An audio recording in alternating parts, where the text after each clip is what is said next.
Some debts are written in ink, others are written in blood.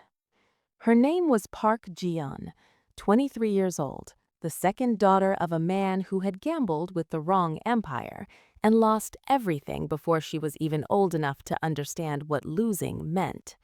Her father, Park Sung-jin, had once been a man of modest power. He owned a fleet of cargo vessels that moved through the ports of Incheon like clockwork, unremarkable to the world, invaluable to those who understood the value of quiet passage. But the world had shifted beneath him. Slowly, then all at once, the contracts dried up. Partners vanished. His warehouse leases were bought out from under him by shell companies he'd never heard of.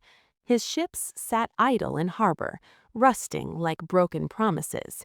It took him 3 years to understand what had happened. It took him 3 more to accept it. The man who had engineered his ruin had a name: Kang-Dae. Kang Ji-Hoon, known in the criminal underworld simply as Kang-Dae, meaning strong and great, a name he had given himself because no one who raised him had ever bothered.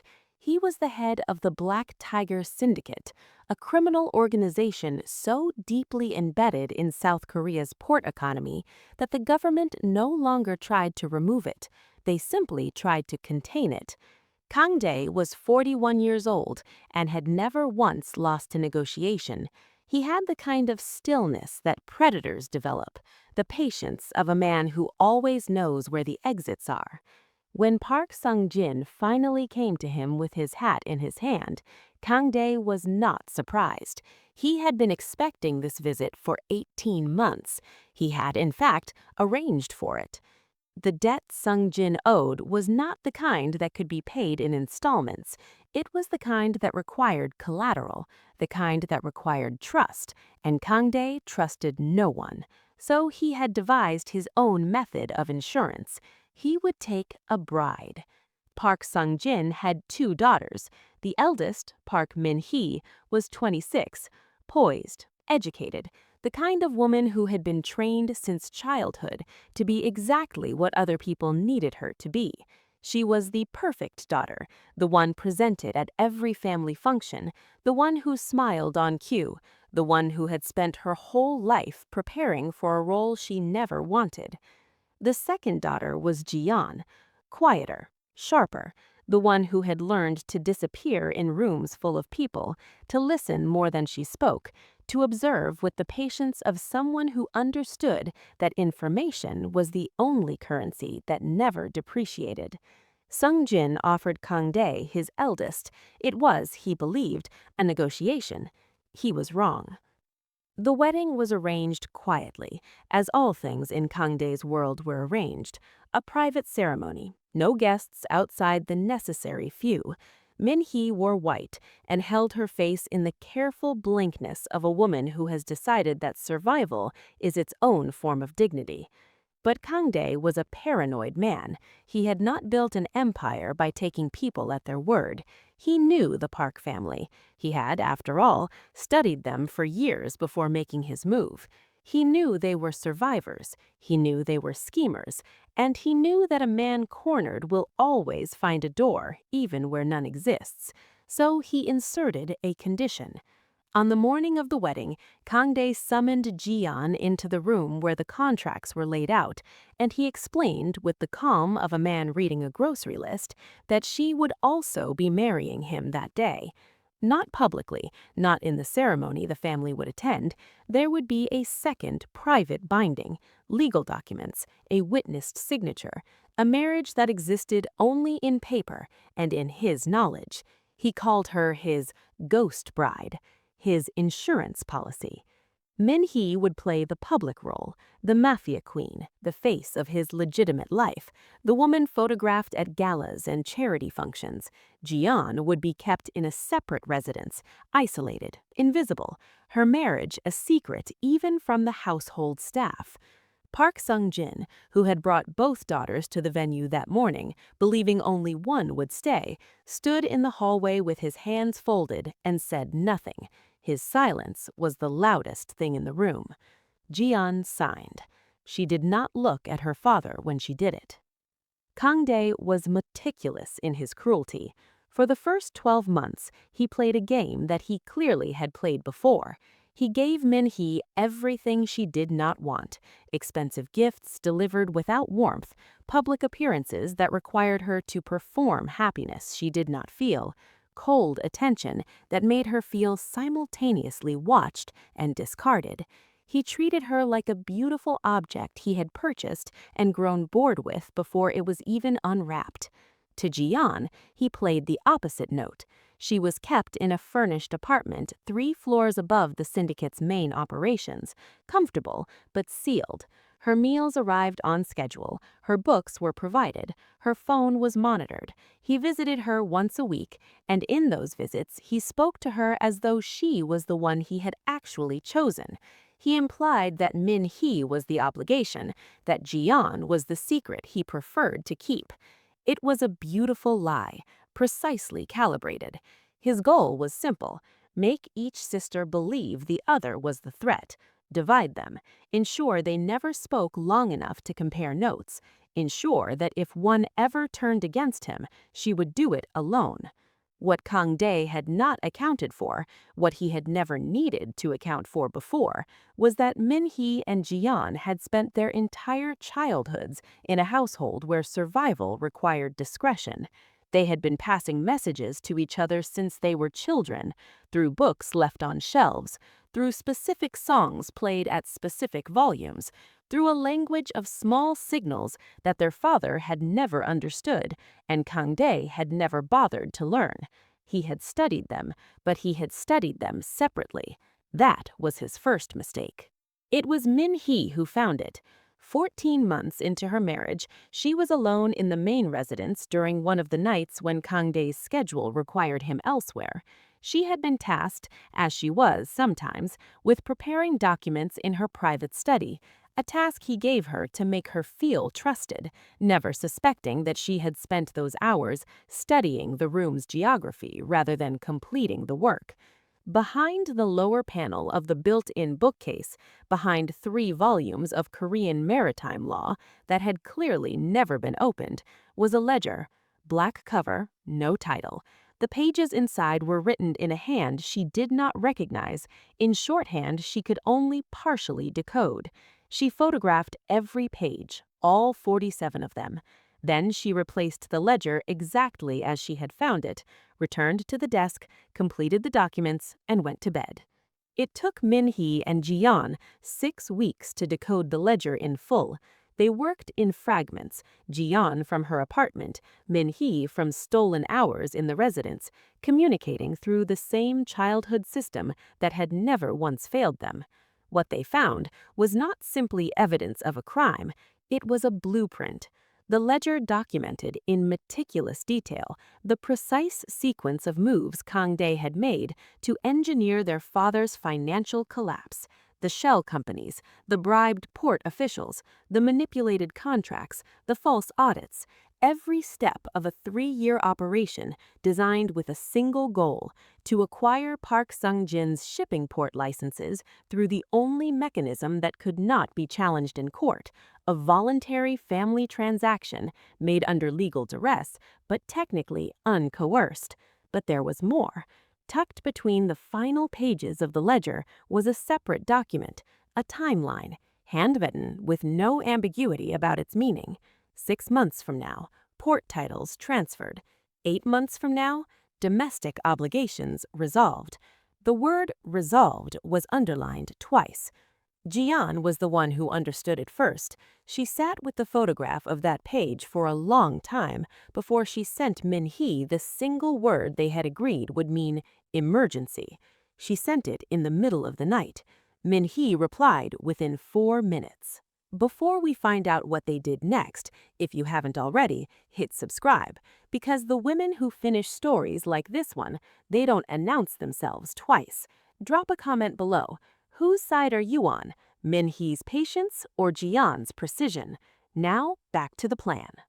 There's a particular kind of anger that comes to a woman who realizes she has already been inside the trap long enough to learn its every weakness. It is not hot. It does not rage, it settles. It calcifies into something structural, something that can hold weight. Min-Hee and Ji-Yeon did not panic. They planned. They had 4 months before Kang-Dae's timeline required action. 4 months in which they were, to his eyes, exactly what he had made them: divided, isolated, dependent on his continued goodwill. They used every minute of it. Kang-Dae had 6 men he considered genuinely loyal. Below them were another 40 or so who were loyal to the position, not the man, a distinction he had never bothered to examine. Min-Hee had spent 14 months in the public position of Mafia queen. She had attended every function, stood at every dinner, smiled at every introduction. She had been treated as furniture. And like furniture, she had been left in rooms when people forgot to guard their words. She knew things about Kang-Dae's organization that Kang-Dae did not know she knew. She knew, for instance, that his chief financial officer, a man named Woo Tae-yang, had a daughter studying medicine in Vancouver on funds that did not appear in any of the syndicate's official accounts.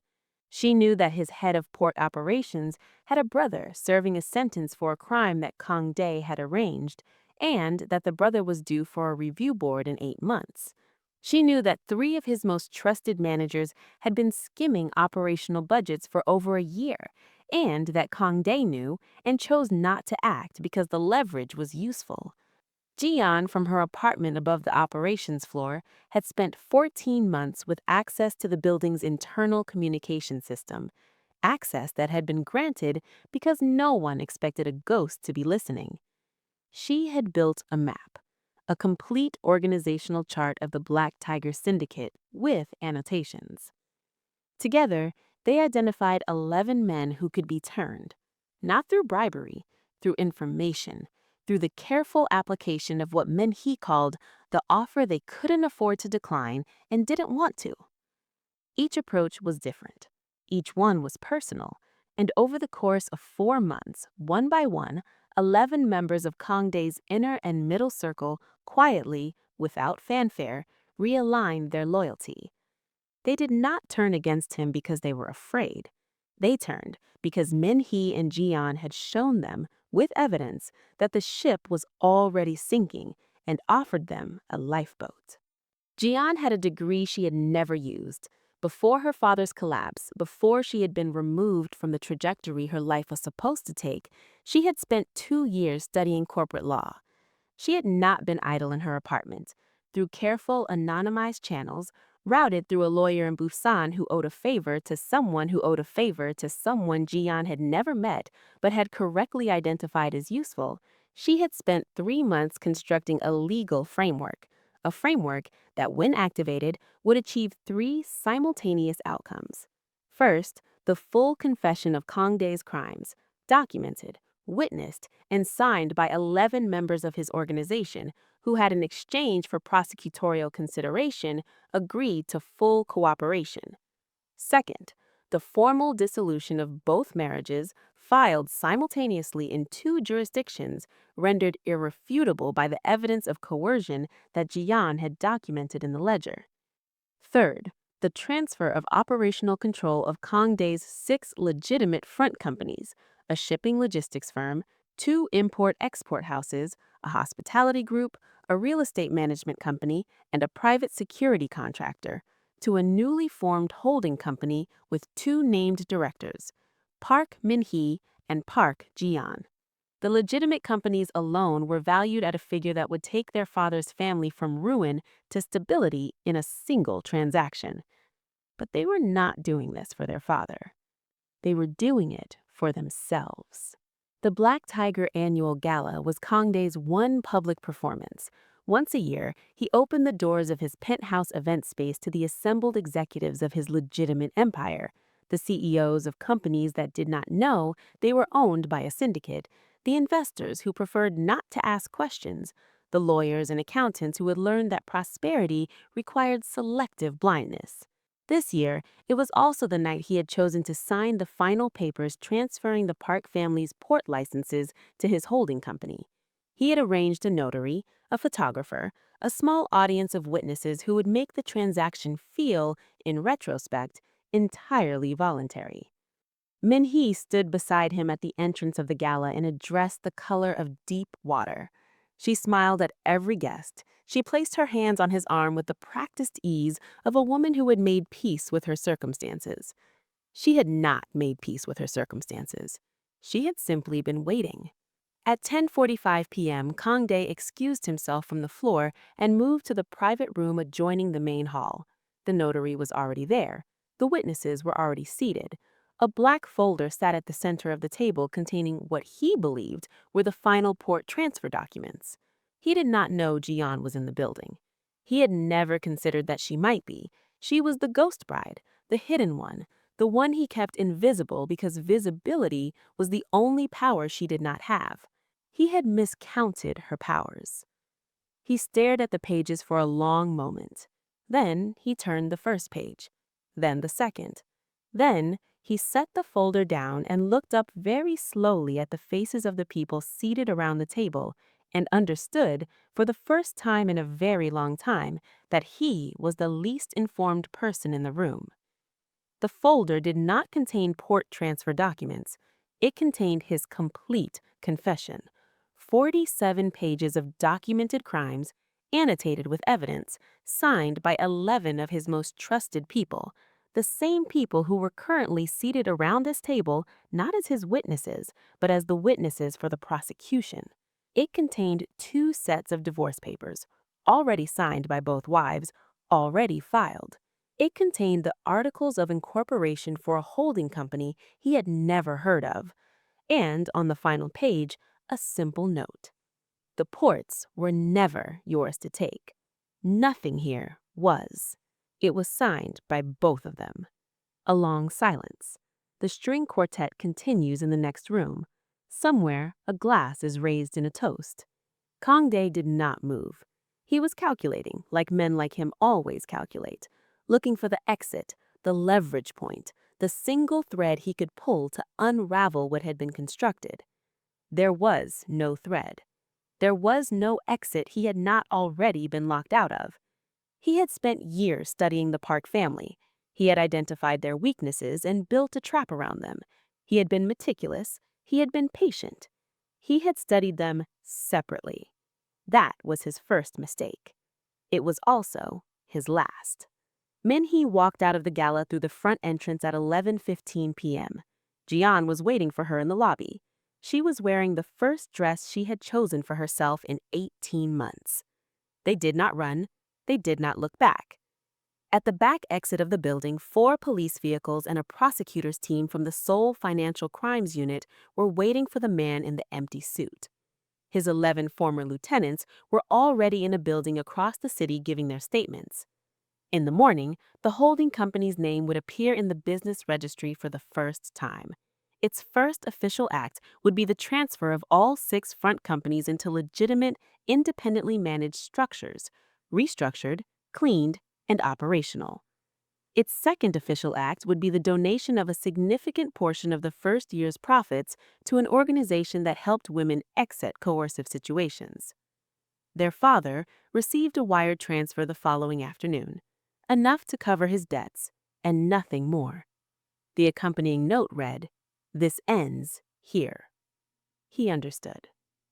Some debts are written in ink, some are written in blood, and some, the ones that matter, are settled in silence, by women who were told they had no power, by men who forgot that silence is only the absence of sound, not the absence of strategy.